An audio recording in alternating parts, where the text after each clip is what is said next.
Folks, welcome back to the iHealth channel, iHealth Radio, the NBC Network, the BizWorld channel. We're going to talk about a lot of things with my guest today, and more specifically, her latest book. I mean, she's an author, she's a coach, she's a speaker.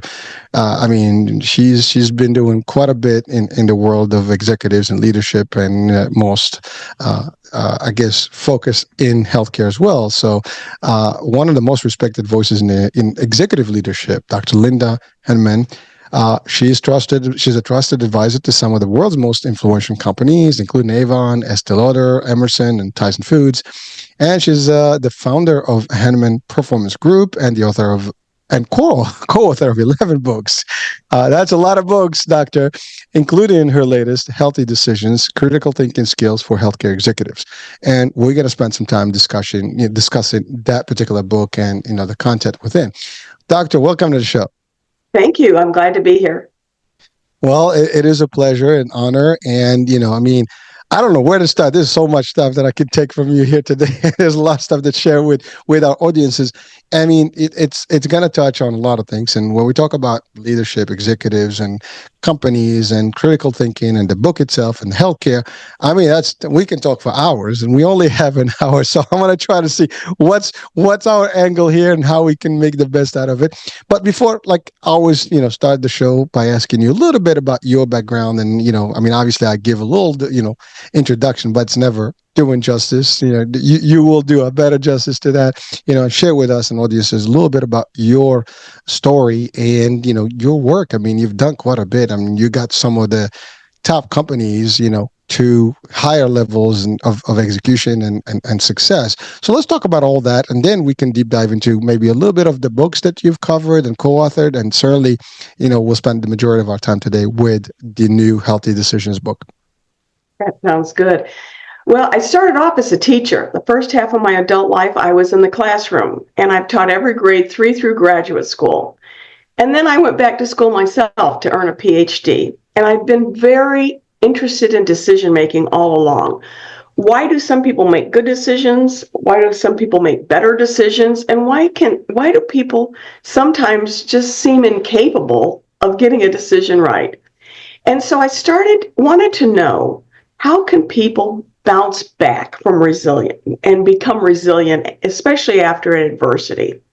So I decided to move to Pensacola and join the Navy's study of the Vietnam prisoners of war.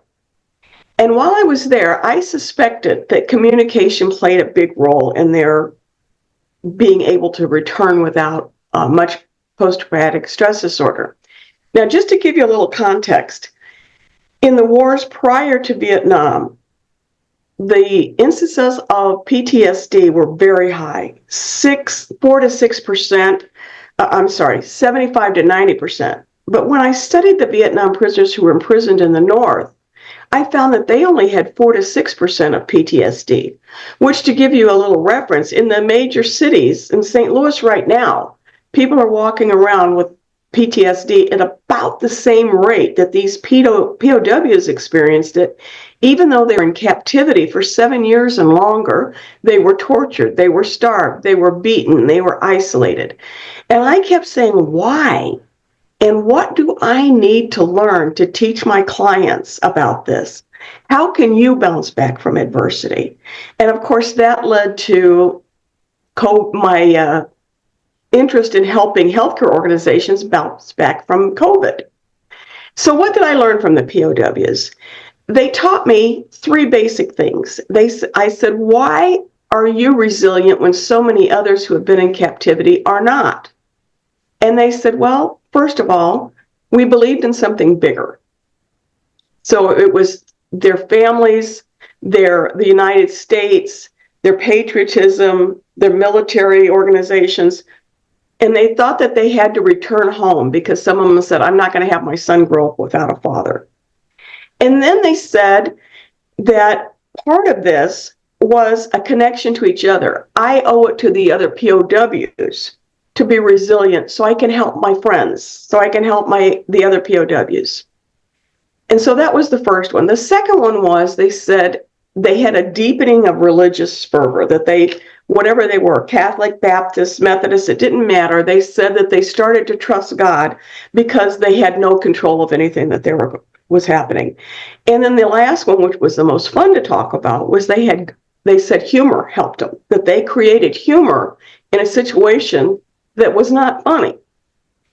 And so I started asking myself, how can I take these lessons that these men who were in captivity, and they came home in 1973, so they've been home for more than 50 years now.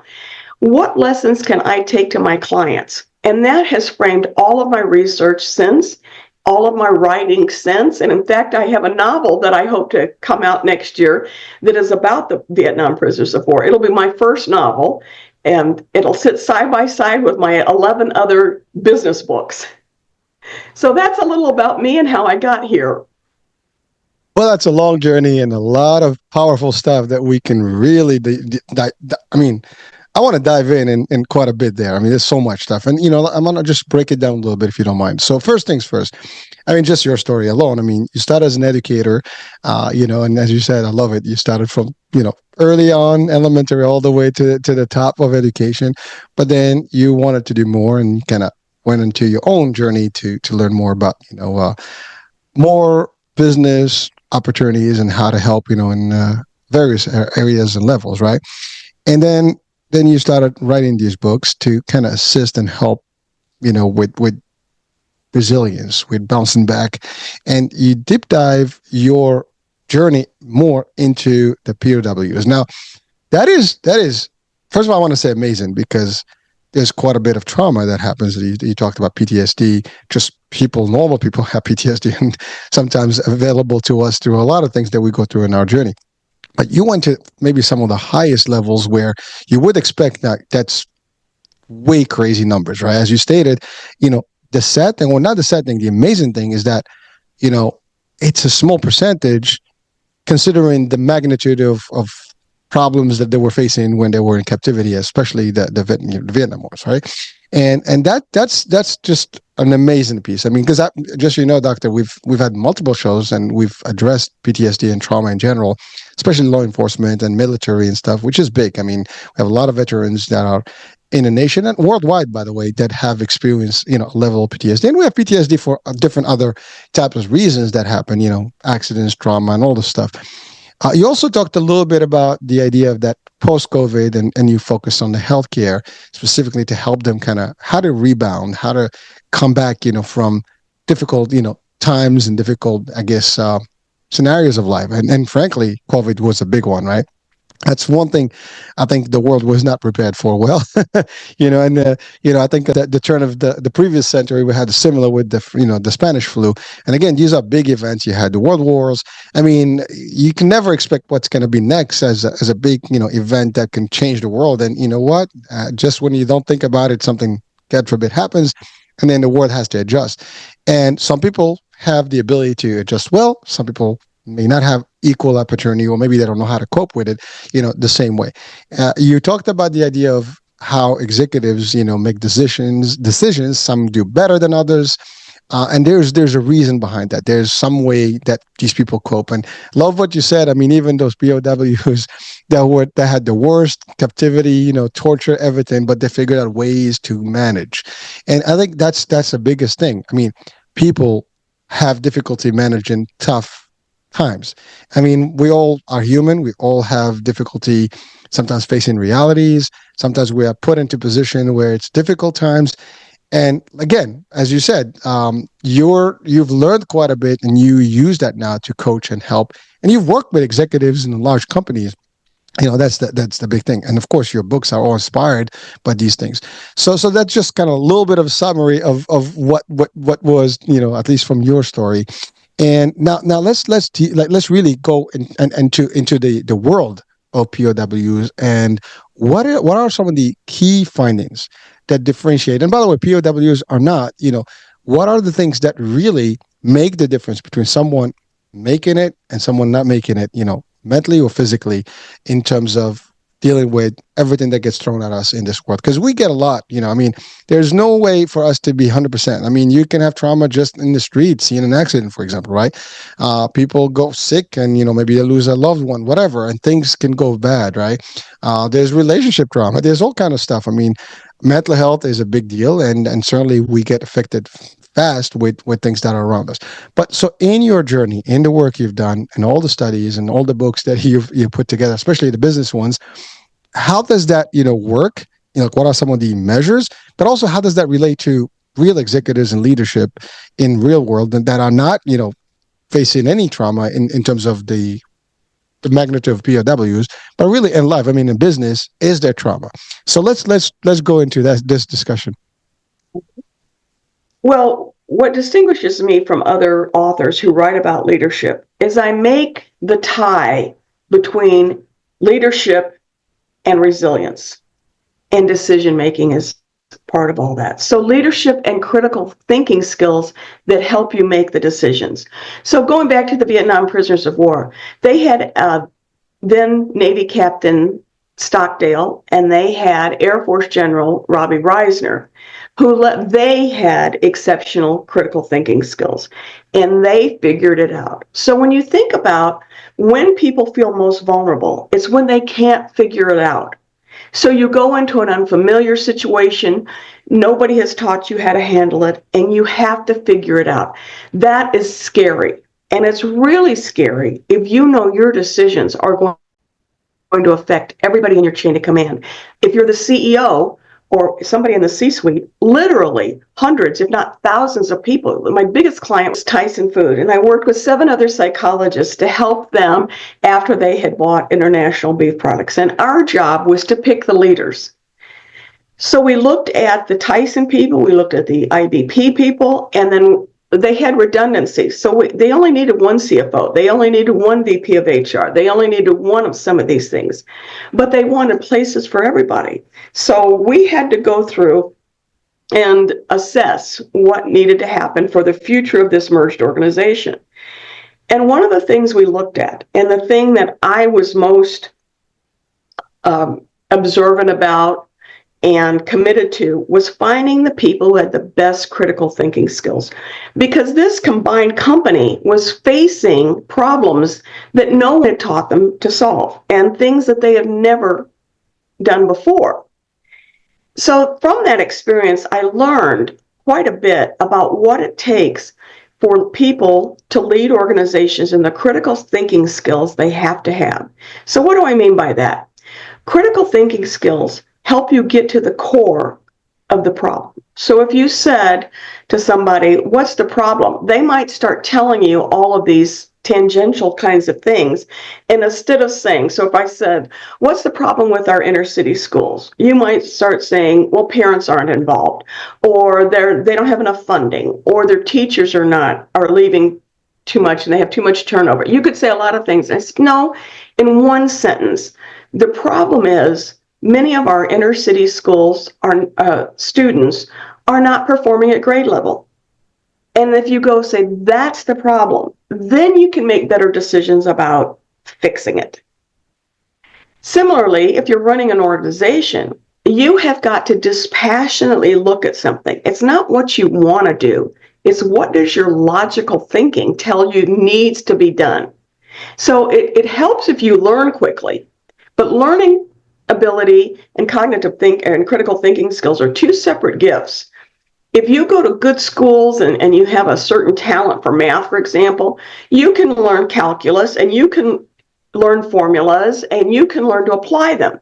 So taking the area of the room that I'm sitting in or the room you're sitting in is the same formula, whether we're in New Jersey or St. Louis. But if you put us into a situation where no one's given us a formula, can we figure it out?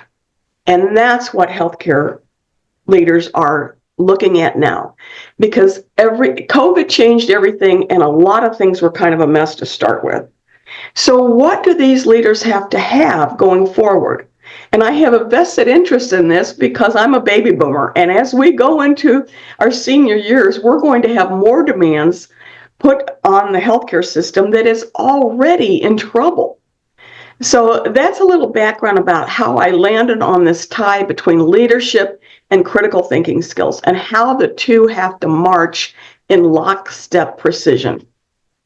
Doctor, so I've been in corporate world for over 30 years, literally. I do some consulting now. in addition to this. And I've run companies, but also run divisions. I've worked with the C-suite, and it is there is not everybody that is in a position sometimes has the ability to be in the position. Now, I just want to clearly state that because a lot of people are put in positions, but they may lack some of the, I guess, the skills or the critical thinking skills, even though they have the authority. I mean, they have position of power, authority, but maybe they're not able to handle or make the right decision. I've seen that, and by the way, I'm not just the only one. Anyone watching or listening, you've probably seen companies that go down the tube because someone made the wrong decision. In the business world, for example, we have, it's very funny because a lot of companies have disappeared because they were not able to adapt to technology, for example, and they were basically obsolete, and good example, Blockbuster, for example, on Netflix, right? Just an example, right? The decision was available to them to be able to get with the program and now adopt this new technology, and the future is here, but they were not seeing that value, and therefore they made the wrong decision, and they were gone. And by the way, this is, it's not even, it is a fact. It is actually, if you do study business, this is an example that's usually given in the discussion and the studies and the case studies. But when I actually watched an interview with the owner of, the CEO of Blockbuster then, and he actually admitted that that was not a very, I guess, good, ideal decision that was made, and therefore it was a missed opportunity. And there's many of those opportunities that have, been in the public eye as really critical thinking versus not. I mean, had they look at it from the different angles and see like what's going on, how can we do this and can we transit? Because now you affect a lot of, and you said something powerful. When you are put in a position of authority, especially leadership, you are in charge of a lot. Whether you're it's funny. I had a captain of the Air Force as one of my leaders in a corporate level. So he was a senior in the corporation, but also had a background in Air Force, and he was a captain, and he had teams and squadrons to actually oversee. And it's all about command and control. It's all about decision making, and every little decision you make can make life or death, right? Things are very critical. And so I learned. I mean, he's still my mentor. I mean, I love that guy. But a lot of stuff, that you find in the military discipline, systems, is applicable to the corporate world. As a matter of fact, there's a lot of corporate this training that actually is driven from the military world, right? Because the way the structures are, the ranking, this, that, the way you handle situation, even situation rooms, command center, command and control, these things are real things. But there are individuals that, as you said, they can be highly educated, and there's nothing wrong with that. As you said, we can all get the information, we can go to good schools and everything, but how do you apply in real life? And we see this in in moments of disasters, for example, right? People lose it. They don't know what to do. Some people can't handle a decision, make the right one. Some people don't have the ability to do it. So what makes someone really, fix it and make it work, and what makes someone really misses the opportunity? I mean, these are real examples we can see and can relate to, but in your experience, is there any differentiator between one? Like you and I, for example, we could be at the same position, right? And we might look at things from different angles, right? It could be our mindset, it could be the way we see things, it could be just you have more experience than I have, and maybe you're like, I've been there, I've seen this. There's a way to do this, and I'm like, no, you can't do this. And we see that a lot of times where you have two different views, and one of them can really get things and get to the finish line, and the other one is caught in the authority or the power stuff, and they are not willing to see the big picture. So what would you say to that? If you want to be in the C-suite, you cannot let your ego interfere with your effectiveness. So, for example, I do a lot of C-suite selection and succession planning. And often I run into a brilliant person to lead an organization who is perfect in every way, except he lacks quantitative ability. He can't use numbers to make decisions. He uses words to make decisions. So then I tell the board, if you have a really good CFO and this guy is willing to listen to the CFO, you're going to have a dynamic team. But you mentioned the Air Force, and that's music to my ears because I'm an Air Force brat. And my dad flew in 3 wars. He's one of the few people who could say that. He was a brilliant thinker, but he never made decisions by himself that required the input from other people, because there are too many moving parts, too many variables, and you, as smart as you are, you cannot do everything. Now, that doesn't mean you abdicate or you delegate major decisions. It means you listen to the smart people that you hired. And by the way, you should hire people who are smarter in ways than you are. So if you're big picture, hire detail-oriented people. If you have, as many of my candidates do, they're engineers and they're accountants, so they can have analysis paralysis. And I said, you've got to speed up. If you're going to be in the C-suite, you can't take forever to go over this spreadsheet. You've got to speed up. They don't want to, but they have the ability to. So they have to put aside, that's the way I've always done it. I really like to take my time and make things are perfect. I said, you don't have time for perfect. When you're 80% ready, move, because you will lose so many opportunities trying to get that other 20%, which, by the way, you'll never get. So speed up. Ask for help when you need it, and quit worrying about your pride. It'll just make you trip up. Well, Doctor, thank you. I mean, like I'm smiling really because you just hit on a few things here. Well, one of them, I think you said it.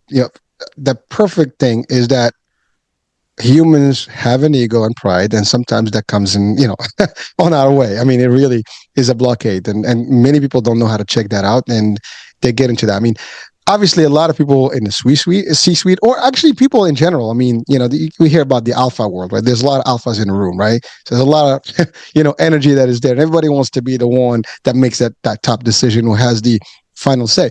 But you're right. If you're really a true leader, and by the way, I think Steve Jobs quoted exactly what you said, that we hire people to tell them to tell us what to do, not to tell them what to do. And you have to hire people that are eventually even hired better than you in their skills. And you can lead, and you can have a bunch of, people that are smart to do things because you know how to guide maybe the big picture. But these are the experts, and you give them and you allow them.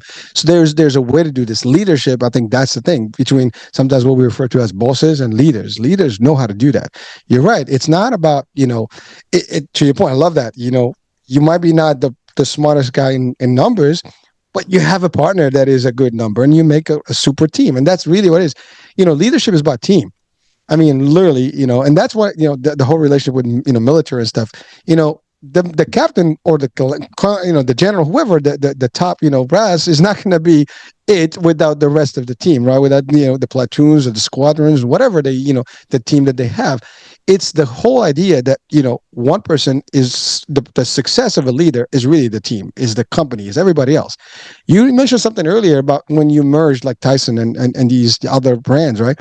You're right. Like there's only one room for one level for every level, if you want, a VP, an SVP, an EVP, whatever, a chief, right? But then you have these two people. Like, I mean, we see this a lot of times when mergers happen and acquisitions happen.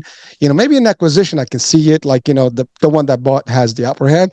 But when you merge, I mean, you have talent on both sides. How do you work with that? Can you find a way to utilize all the talent that's out there in the right position? And many times, and I've seen this happen, people are hired with a certain type of skill, but they put in the wrong role. And they just fail. But you change them and put them in a better role, or the role that really they fit the best, they get better. A good example you said is, someone is, they have the analysis, they want to go detailed to everything, but it may not work in the boardroom and a level where you have to go like, high end. Here's what we need to do. Boom, boom. And let's do it. You said it best, 80%, you're way ahead of the game. I mean, there is no plan that is perfect when you start. I mean, I don't think there is one that ever has been documented to date. Maybe if there is one, we'd love to hear about it. But the fact is, you got to start. This is actually a mistake that happens a lot with people making decisions in terms of business. I want to go in business, but I can't start. Why not? Well, I got to have everything perfect. I love what you said. There's no such thing as perfect. You're not going to have it perfect. And by the way, plans change every, step of the way. Oh, I didn't think about this. Maybe there's a better way. There's new technology, and you have to adapt. You got to keep moving. And these are some of the things. So I love that the concept that you said that, you have the ability to recruit other people or to match other people, and you can balance things. But I think the powerful key here is check that ego, as you said. I think that's our problem. We all have pride, and we all it gets on our way, and we think that, what? Well, it's my thing. If they don't want to agree, boom. It's like relationship. I mean, right? It takes two to tango, as they say. We can't just do it my way. Like, it's my way and your way. Let's see how we can do it. And by the way, true leaders, they actually listen to their teams. I mean, they really are good. Yeah, you can delegate some tasks, you can delegate functions and whatever, but it's really, how do we do this? You walk in a good, and by the way, I watch a lot of, uh, military movies and also like sports movies where, and by the way, people say, oh, it's just movies. Some of these movies are really good for training purposes and stuff, especially leadership decision making. And we start thinking about it, it's like, but how do we do this? Team, it's open, everybody gets, by the way, sometimes we undermine someone that could be in the trenches with us in the company that has so much to offer, but we don't give them a chance to even speak up. That's one problem that sometimes we see. We don't involve everybody to make a decision. Sometimes you give decision, but they don't listen. I mean, I've seen that happen in person. I mean, I've worked in the corporate, and you like, folks, if we don't change X, Y, Z, nothing's going to happen. And I can tell you, until today, some of these places are in the same predicament because they haven't changed what we've talked about. You change things, that's the only way to do it. And by the way, I'm not saying because I'm the smartest guy in the room. I'm just giving you the obvious, here's what it is based on set of, data and things that we can do. And that's redundant. I see that a lot more. And again, this is what, again, to your point, makes decisions at the highest level work. Now, resilience. How does that tie in? I mean, we're talking about the act of leading, the act of making the critical thinking, and position all that. But then, what does that have to do with resilience? How does that resilience, kind of support this dynamic? Well, you have to be able to bounce back. But to be able to bounce back from adversity or change, you have to look at things dispassionately. And people who do not have well developed critical thinking skills are emotional. So, whatever it is, if your birthday present doesn't come on time, or you get stranded in an airport somewhere and you miss a meeting, you have got to switch into problem solving gear immediately. You can't lick your wounds. You don't have time. So you have got to anticipate consequences, and you've got to start weighing options and say, okay, I could call the client and cancel. I could reschedule. I could set up a Zoom meeting that I could do here in the airport. You look at options, and then you start to dig yourself out of it. If you don't develop resilience early on, you're just going to suffer more, and it may take you out. So you talked about they don't understand what change is going to bring. One of the elements of critical thinking is the ability to anticipate consequences. So, and to learn from mistakes. So, nobody's perfect. We make mistakes all the time. But then we say, whoa, that hurt. I don't want to do that again. So you don't make the same mistake twice. You go on and make other mistakes, but you don't make that one again. So resilience is the ability to forgive yourself first, that you screwed up, or you disappointed someone, or you disappointed yourself because you didn't live up to the values that you believe in. If all of that requires an ability to pull yourself back up, and it requires you being, once again, putting your ego aside and asking for help. So back to the POWs. And by the way, I love the way you refer to the military, because as soon as you go into the military, you start learning how to be a leader. You're in charge of something almost immediately, whether you're enlisted or in the officer ranks. Very quickly, you're put in charge of something or other people. So you learn the skills of getting people to follow you. And that is separate from critical thinking skills, but critical thinking skills always help. So you help in the POWs. Torture is an awful thing.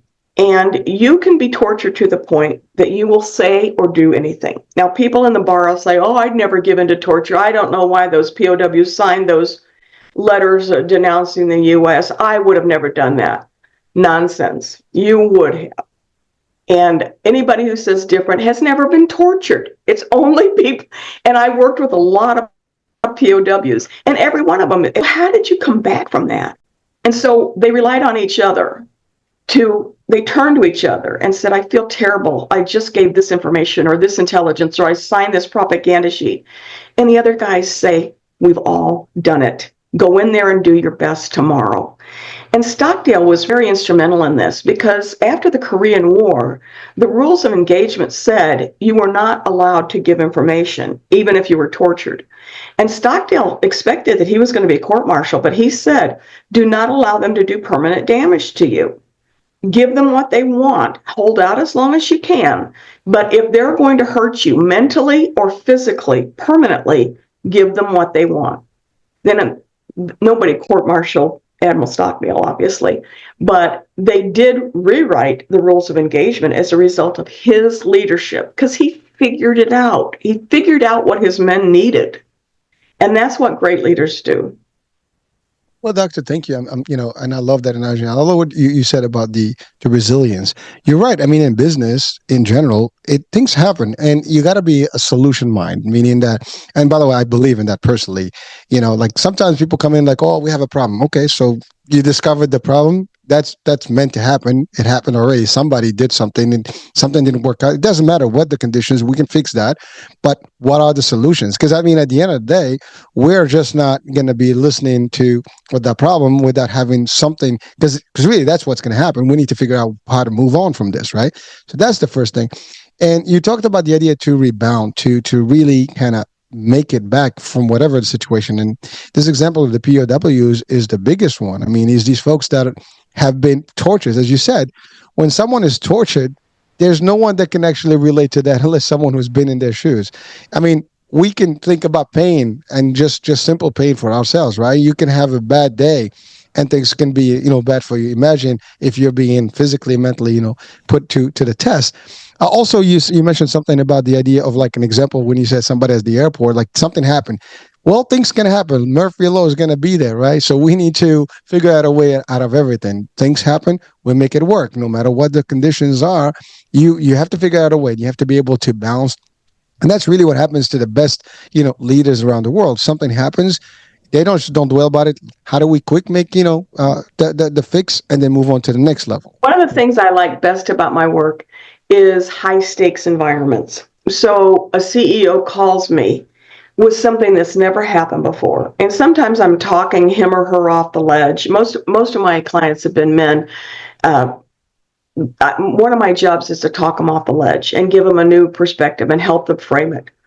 But part of my job when things go south is to say, it's not your fault. You didn't cause it. You can't fix it.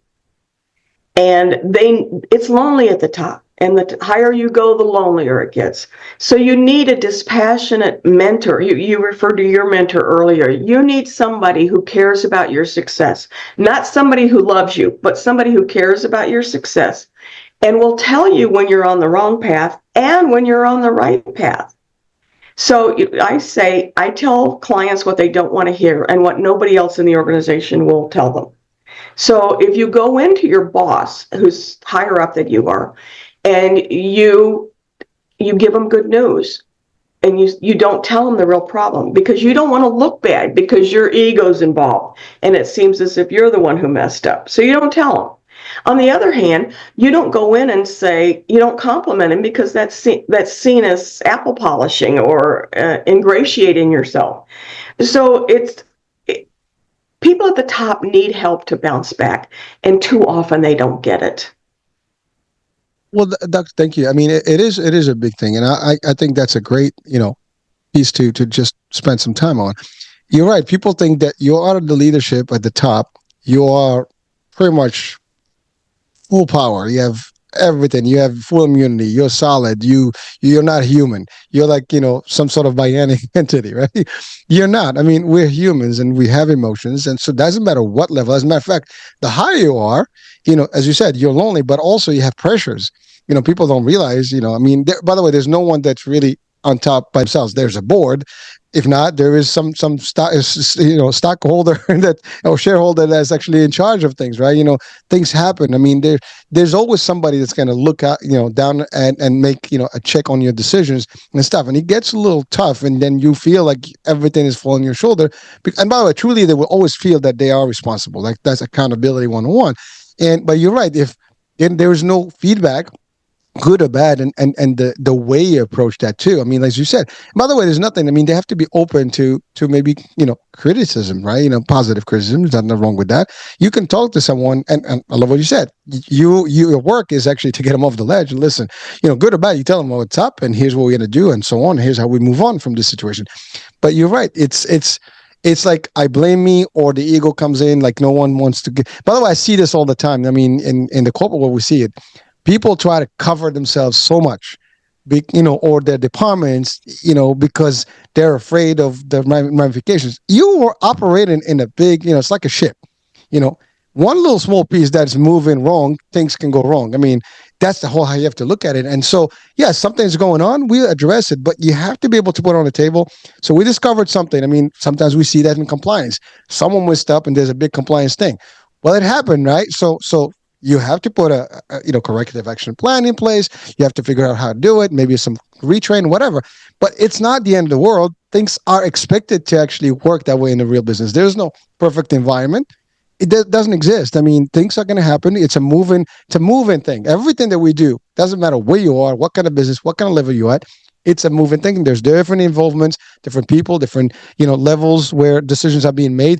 Maybe the CEO is not always aware about every single decision that's being made in the trenches, right?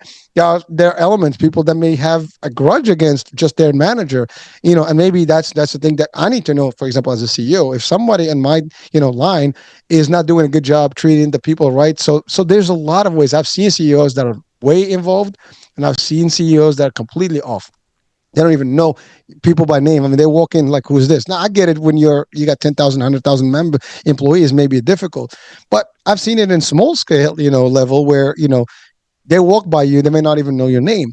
So these are some of the things. It depends on who is in charge, but as you said, at the end of the day, they need to be accountable. They need to be able to actually speak up. They need to be able to get the feedback, and one way or the other, it's the way it is, and we have to be comfortable with that. So thank you for sharing that stuff. Now let's talk about the decision, the book. Healthy decisions. First of all, I love the just the name. I mean, healthy decision. I mean, it's healthcare executives. So sometimes, again, critical thinking, making decisions, good decisions, healthy decisions. What is a healthy decisions? What is a healthy decision? And so, whatever it is, in healthcare, patient care, your financials, your strategy, your succession plan, we have a whole way, we have an assessment at the back of the book that helps CEOs or executives in healthcare evaluate and assess. What do psychologists do? We measure things. So we're very eager to measure what's going on in your organization. And then we'll tell you what those things are, or you can hire us to help you fix them. So that's kind of our business model going with the book of we'll help you, we'll take a look at what's going on, and then we'll tell you what we think you need to do. Because here's what happens, and I've learned this throughout my career, not just in healthcare, that people perceive things a certain way.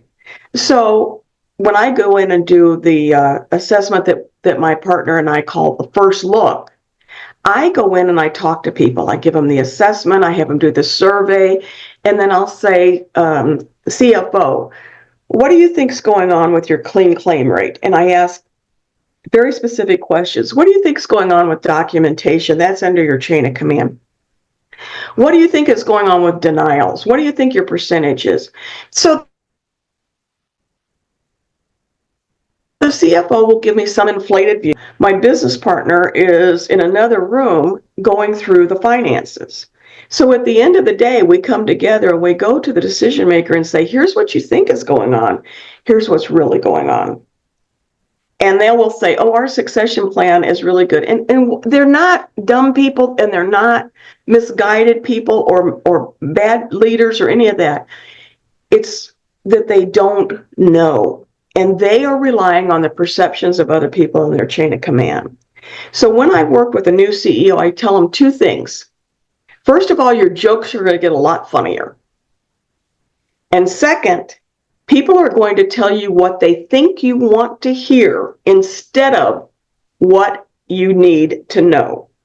So people don't come to you when they think there will be a problem in sales. They don't come to you unless they've done everything they can to solve the problem. And then they come with their tail between their legs and say, we dropped off by 20% last quarter, and I don't know why, I did everything. Whereas if that same person trusted the leader to receive that information without cutting its head off, then you would find out problems much easier. But the trust has to be there both ways, that the people in the chain of command have to trust the leaders that you're not going to punish the messenger. You're not going to kill the messenger when I bring you this bad news. But the other one is that the people in the C-suite have to trust people will bring them things when they're little problems instead of they get to be big problems. Well, thank you. And that's a big deal, right? I mean, the idea of people are afraid, from ramifications of such decisions or such errors or problems that they may have in their trenches, and they are afraid to pose that in front of. And I think that's a big deal. Not everybody has the capability of like, hey, listen, boss, and I don't like that name, but hey, CEO, this is what's going on here. I mean, that's really the truth. And, I mean, we do this, but there are these factors that you might not be aware of because of competition, because of regulations, because of the marketplace. There's all kind of things that are happening that you may not be privy to. But here's the real fact. We're getting pushback from our providers. I mean, I was in the insurance space, so obviously work with providers. And one of the biggest things that, for example, in our space, especially in the government programs, is that, if your doctors are not happy with, reimbursements or whatever, they actually basically working against you. That's one way to do it, to look at it, right? You're an insurer, you want membership, but the members are not really happy because their doctors are not happy with you. Simple. Now, you can't do nothing about the members unless you can do something about the providers. Sometimes that for example, this dilemma that I just mentioned is a huge thing in our industry. And sometimes it goes in deaf ears. I mean, you really say this is the fact. You know, other competition, for example, has good benefits that are actually exciting and really intriguing, and people want them. And we're just not, anywhere in the bulk rate here. We're not even matching the competition close by. So there's nothing. Well, all right. So we're going to find things that we have as advantages or different or better. But sometimes that's not enough to actually mitigate the gap in the need and the want of the membership, and therefore you lose. Sometimes we don't do good retention but again, when you articulate that, some leaders will accept it and say, okay, well, let's put a plan together. What can we do? I mean, maybe this year is off. We're going to kind of take our wounds and let's see how we can do this for the next season. But sometimes they're like, oh, whose head's going to roll? And to your point, when people are always afraid about, my job is going to be on the line here, I'm going to try to finagle the numbers, I'm going to do whatever, try to hide as much as, and that's what I've seen happen. A lot of people kind of camouflage, and that like their stuff doesn't stink because they just want to make sure they have the shield that their department is, and they're always on the defense. I mean, again, for example, I sat in a lot of operations meetings, and everybody's like, trying to defend, like, this or the other. So imagine this: I'm in sales, and so we get a lot of pushback, and vice versa, right? We're in charge of the numbers. We got to bring the numbers. We got to grow the numbers and the retention, right? And also we do some customer service, and then now we work with operations. Sometimes things may happen, whether from IT, from other service. So these things are real, and so it just, how do we develop that relationship among the team? And I think, to your point, a healthy C-suite will create an environment where this is eliminated. And I think that's really a big deal. And I think your work is important because you can help them see that. And again, to your point, it's not that they don't know. And sometimes they caught up in their own world, and these things are happening behind the scenes. And everybody is good about covering. I mean, the COIA, acronym is pretty common in the business world. Right? Everybody is trying to do that. And what happens is that the real story is not that. And by the way, numbers can be skewed. I mean, I'm sorry, I've seen it. Anyone can play with the numbers to show some sort of a good trend, or minimize the damage in the trend. Fact, CFOs can do it. Salespeople can do it.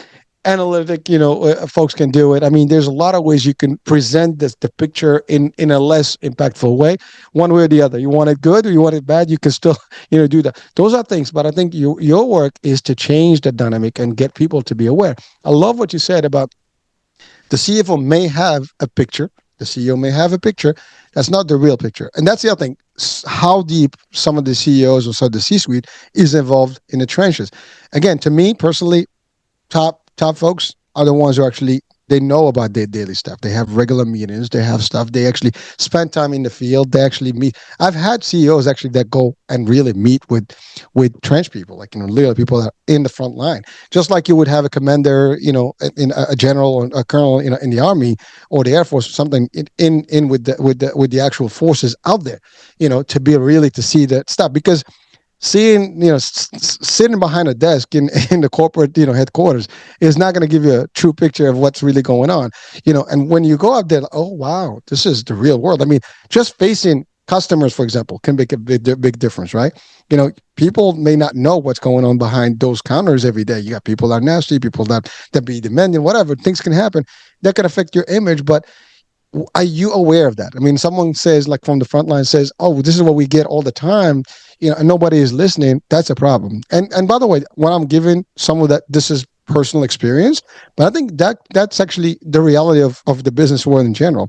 Your work is really to identify these things, and I love what you said. One person in the other room seeing the true story, and you get a little bit of a less, picture, right? And so when you match those, like, ooh, and by the way, that's a fact. I've done some assessment myself, like in some consulting, and that's exactly what you find. The numbers are, the pictures are totally different. This is the real, but here's the thing: are people, in your experience, are people at that level willing to see the truth for what it is and work with it, without, making some drastic decision? I think that's a big question. I mean, have you experienced that, with your clients, for example? Or what would you say to people who are listening in that capacity? Well, Healthy Decisions is a very pragmatic book. We have been talking for 52 minutes and neither of us has used the word culture. And I'm very excited about that because the word culture has become a conversational shuttlecock. People bat it around as if they know what the other person is talking about, and nobody knows that. What we need is social proof. So, for example, if we are talking about reducing your denials and improving your financial statement, we cite hospitals who did that or healthcare organizations that did that. We look for examples of a hospital that improved their succession plan, and then we look at how many dollars they saved or how their financials improved. So we're always looking for social proof. It's not theoretical. People talk about culture and we want to build a culture of courage and trust and learning and what does that mean? I don't know what that means. It means you need to make better decisions and you need to model the behavior you want other people to model. And you do that by saying, who else has figured this out? And with AI now and online sources and Google and all the other things, there's no excuse for any leader not to know exactly what's going on in whatever industry, not just healthcare. So if you want to know what other company the same size as mine has done this, go to your computer and find out, and then find another one that's not like that. But people stagnate. They don't continue to learn once they get the job they want. That's a big one. And by the way, that's the golden rule, right? We don't stop learning. The day you stop learning, you're obsolete. You're done. And especially in a time frame where everything is moving fast, and as you mentioned, AI is the future, right? It's here already. It's happening. And you're right. I love what you said. We didn't use the word culture because I think that has been more of a trend in recent years. Different, I guess, generation. It's becoming a little bit more of the flavor of the discussion. We're going to create a culture that is, diverse and this, and I'm not talking about diversity in its source of like, who's what where. I'm talking about more like, we need to be more, flexible in certain things and stuff. That has nothing to do with it. You can create all that environment that is positive and stuff, but really, to your point, this is about decision that is tangible, data that is available. Are we up to the challenge here? Are we competing correctly? That's what I refer to. If other people are doing this and you want a piece of the pie, you need to do better, at least the same or better. If you're not there, you're missing. It's over. This is not. I mean, look. I mean, a good example. I'm a big cruise fan, and I cruise a lot. And cruise ships are like, they're like compete in every single level to be better than the other. I mean, they come up with stuff that is unbelievable. Every company is coming up with these big ships that actually put all the other ships around, to shame. And then the next year, you have a new ship that comes up from another company that is like, whoa, they got some other stuff. We got robotics here. We got this. We got that. We got go karts in stuff. And just a simple example, airplanes are the same. I mean, some of these airliners, I mean, they have these suites up, in the air. And again, this is beyond healthcare. And healthcare too. I mean, talking about hospitals. I mean, I've seen some hospitals that they use technology, they use services.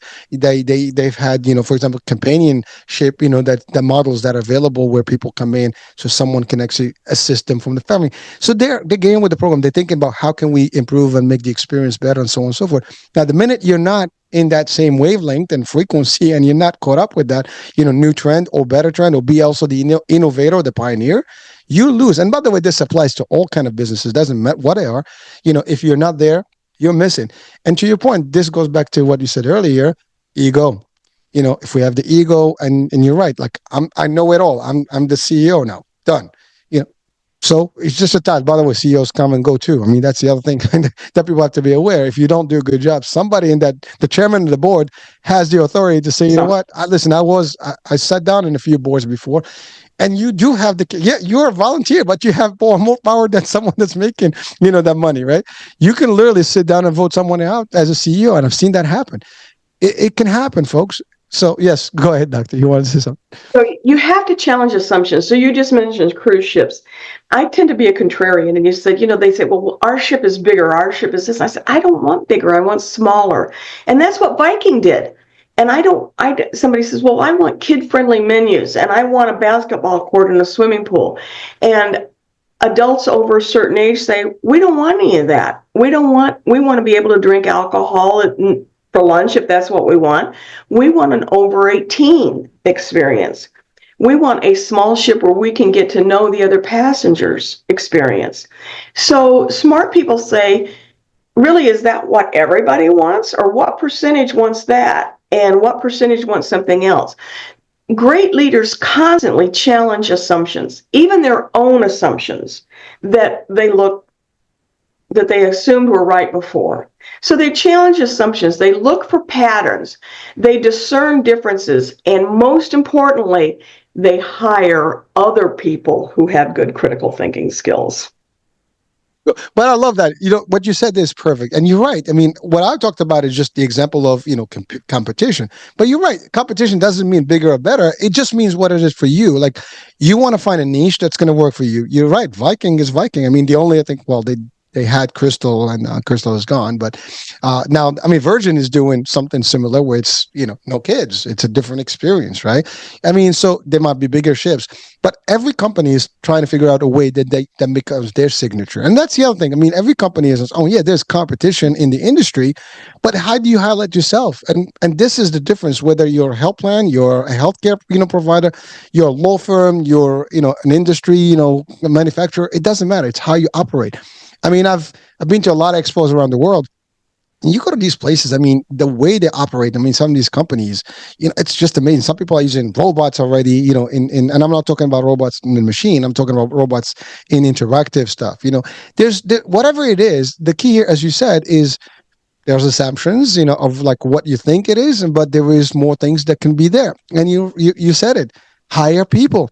To your point, if I hire someone that may see that Viking concept is the way to go because that's going to open up a new door, well, maybe there's room there. There's not a lot of competition. There's one or two companies. Maybe I can get my way in there and become the next one, right? And no offense, Viking folks. And by the way, I love your style, Viking. For those people that know, those are like small ship. Less than 800 people. A lot of them do the European, rivers and stuff. And you go through this, and it's all inclusive, but it's kind of pricey. But if it's a different lifestyle, and you enjoy your life in a different way, smaller ships, less noise, quiet. I mean, again, but and they actually have larger cruise ship, in the capacity that is a little better and bigger. But at the end of the day, they're very exclusive. I mean, you have other like Queen Elizabeth, which is Cunard. I mean, they have their own, like high end dress code, whatever. I mean, every company finds their own signature. Some are like Carnival, for example, is the party ship. They want to have party college students, whatever. So they find angles that make Disney, right? They have their own ships and they have their own signature. The Disney experience at sea. But the key here is, I think your point is really, as CEO, as C-suite, or leaders in general. By the way, I know that the C-suite is usually, some companies are smaller. They may not even have a C-suite, capacity. I mean, they just have different titles. They just have maybe EVP or executive director, but they're about the same in terms of what it is. Obviously, you get larger, and then you get, different layers of senior leadership and mid management and so on and so forth. But at the end of the day, I love what you said. The concept of military. If you are in charge of one thing, you're already in charge of something that you have an important piece, of action that you have to take that can destroy the whole thing. I mean, to your point, if one person doesn't do a system correctly and they fail on a program or something and the system crashes, everything stops. And therefore we have problems across the stuff. So it's a fine machine that is working across. And this happens at the hospital system. And I love what you said. You mentioned the claims a couple of times. There's penalties to pay, if these things are not happening, for some of these companies, that especially the RCM, companies. So there's a lot of stuff that's out there and everybody needs to know what's there. Now, of course, people, you work in selection, for example, in CEOs and top, C-suite. And there's a lot of vetting that goes into that. Now, there are people, to your point, that may have the quality and the qualifications, but they may not even be seen as such because of whatever reason. So there's a lot of stuff that goes in there. Now, healthy decisions, I love it. Now, the book itself, is it specifically for healthcare executives, or can it be applied to general, I guess, industries and businesses? At least half of it is general. The only difference between this one and my other one is that all the examples, or most of the examples, are in healthcare. Which is big. But if you're talking about, if you hire humans, succession planning, hiring, strategy, all of that is going to be, you're going to have a lesson in this book. And it's up to date. And and just because I use healthcare examples doesn't mean you can't look for social proof in your organization or in your industry. But I just want to encourage everybody listening to this and everybody who reads that book, ask yourself why. Ask when somebody says, well, we want to increase sales. Why? Well, we want to make more money. And I said, well, do you want to increase sales or do you want to increase profits? Because if you get, I worked with an engineering company that was engineering to orders, and their salespeople were out there doing a great job selling, but the engineers couldn't come up with the product. So they were losing frustrated customers who went elsewhere because you said you'd have this by this date, and manufacturing couldn't deliver it. The salespeople were okay, the manufacturing weren't. So you've got to get to the core of the issue. Is it sales? Is it manufacturing? Is it engineering? Is it pricing? What is it? Well, thank you, Daka. It's amazing that you said that, and it's music to my ears because sales is one thing, and that's my love and my work. I mean, but you're right. Sales is generating the membership, the client base, right? But to your point, that doesn't always equate to profitability because your product may not be as competitive, whatever price may be wrong. We might do a good job bringing the membership. Maybe you don't keep them because the customer service experience is not really there. There's so many factors, you said, that to your point, the system is not matching up. I mean, you're losing because your operation, you can't get them a membership card on time. I mean, there's many things that I've seen, for example, over the years where it's an operation that is missing and therefore it hurts the process. And now we used to track. I mean, I always have a retention team, and we track, for example, like, we call every member before even, like I call it preventative or preemptive customer service. So we call members as they join us, before they actually even go through the membership, and just like to see the experience, and we want them to have a very easy transition into whatever program we have. And we ask, and eventually when people leave the plan, we kind of figure out why do you leave the plan, and we find like the 5 elements that are actually redundant across the board. And you bring that to the team, to the C-suite, like, listen, folks, these are the same things. They're coming in every month.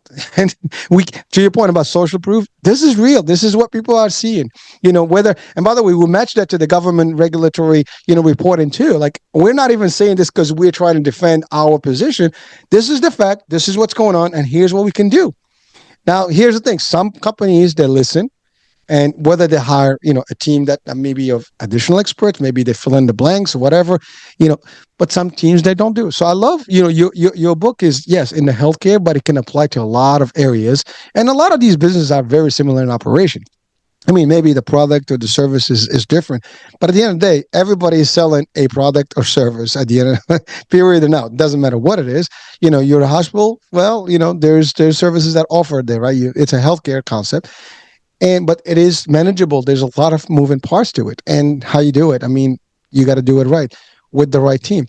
So what are some of the key characteristics you would give, for people to be in that C-suite, at least based on your experience? If you're sitting in front of me as a candidate for the C-suite, I'm going to assume that you've lived your career without putting your hand in the till. So I test for other things. I test for cognitive ability, critical thinking skills, quantitative reasoning, learning ability.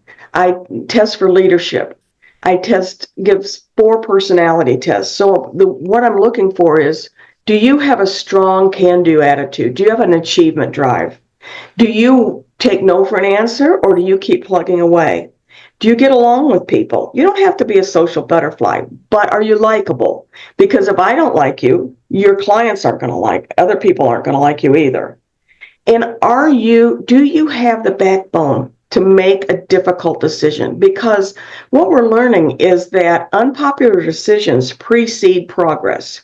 That if you want progress, you're going to have to make some unhappy decisions, and you can't make everybody happy. You've got to do the right thing and the thing that improves the organization, not what you want to do. So that's what I'm looking for when I do succession planning and selection. Doctor, you mentioned succession planning many times. I think that's missing in a lot of places. I just don't think that, again, I've been in corporate for a long time, and very few places where that discussion about succession planning was even in place. And it's as sad as it sounds. I mean, you mentioned it, and it's a powerful, expression, but it's big. I mean, everybody moves on, and you do need to have, succession planning. Like, how do we operate in the future? Who's going to be the next, in the leader? I mean, who's the next, in command? It's all that stuff.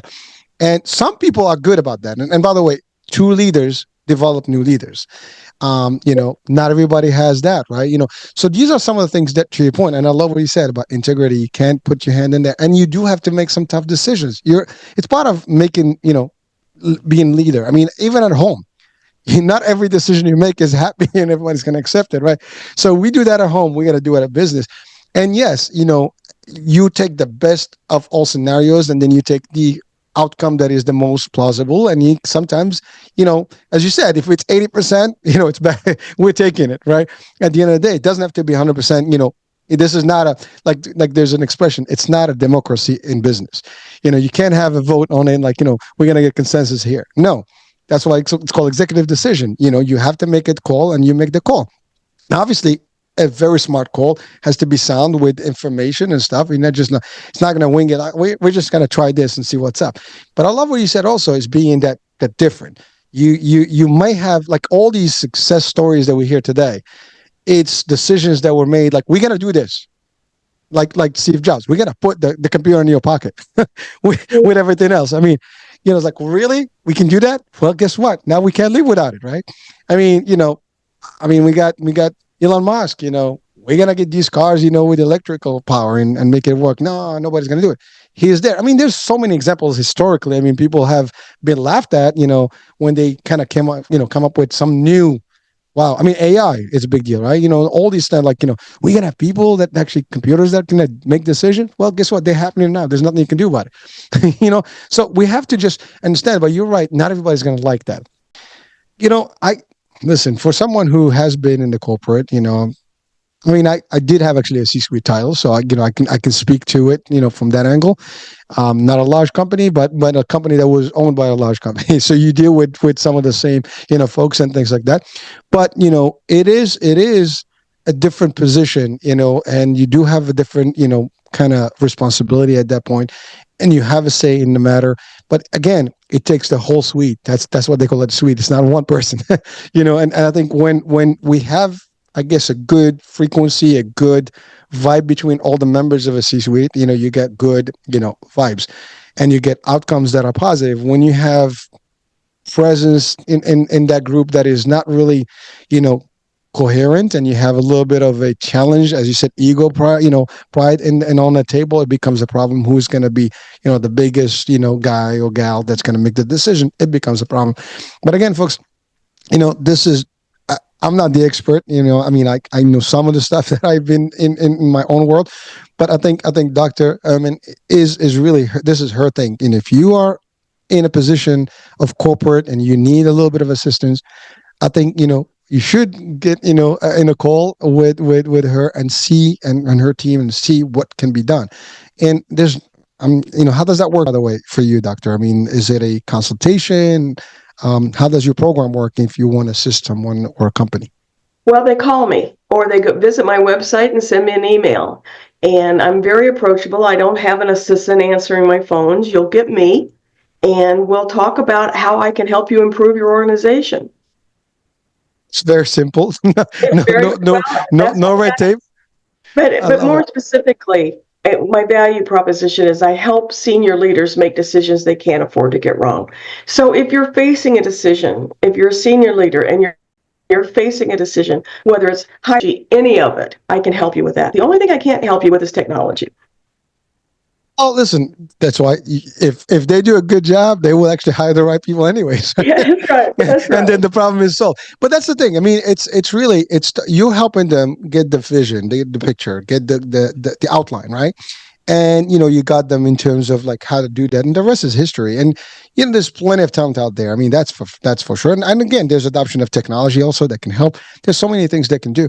But you're right, and I love the direct approach. They come to you, you talk to them, you guide them. If there is an appetite, then you guys meet, and then the rest is history. You work with them, you do your assessment, and that's it. But you certainly have put in a lot of work. You have a lot of social proof, in your books, and I'm sure there's a lot of examples that are good, solid, that actually have been documented that can make a difference.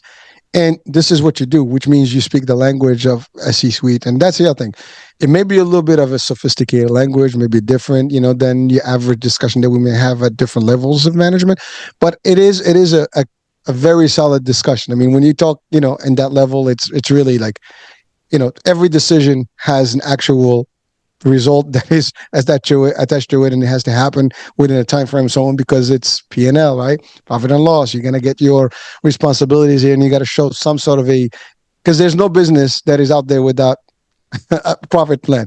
You don't start a business not to be for profit. I mean, yes, you can be a not for profit, but even not for profits make profits. They just, That's there a are good idea. surpluses. There are surpluses, right? They kind of refurbish that money for purposes of whatever the mission is. But at the end of the day, no one starts anything, any activity, just because it's like, we're just going to do it for free, and, we're going to wing it. There is an actual, consequence and result that is supposed to happen, and that is a profit. And everybody's looking at that. That's where the CFOs come in. But again, that's the other thing. A CEO doesn't have to have all the knowledge that needs to be there, but they have to have the ability to actually gather a team, and the team is really what it takes to get it done. And I don't think who is the best CEO. Nothing happens without the rest of the team. The vision may be the CEOs, the leadership, the guidance, and the decision, and the strength of that is that CEO. But really, it's that whole team, and it starts with the C-suites down. And by the way, that's not meaning that they're better than the rest of the team. Everybody in a company is, to me, as equal, because they all have their own responsibilities. And again, one of them, sometimes people may not realize that, oh, it's just an employee. That employee is doing a function that maybe when that employee is not there, there's something missing. That means the workload is not getting done correctly, and that means you're behind schedule, which means it impacts performance, and so on and so forth. So guess what? Everybody is equal. And again, a true leader understands those things, and they actually look at all these things. And you have some great examples out there that do that. So well, doctor, thank you. I know we exceeded the hour, and I love this. I mean, we can spend a couple hours more on this easily. So I will have the information about the book in the description of the show, so people actually can connect, as well as your direct link, so people can actually reach out to you. This will be on the Biz World channel, and so we're gonna try to push it to the people that are audiences. But it is also, I think, the discussion is open to everybody that's out there in the States, outside the state. By the way, Do you only operate in the States, or it doesn't matter? I'm sorry, Huh? say that.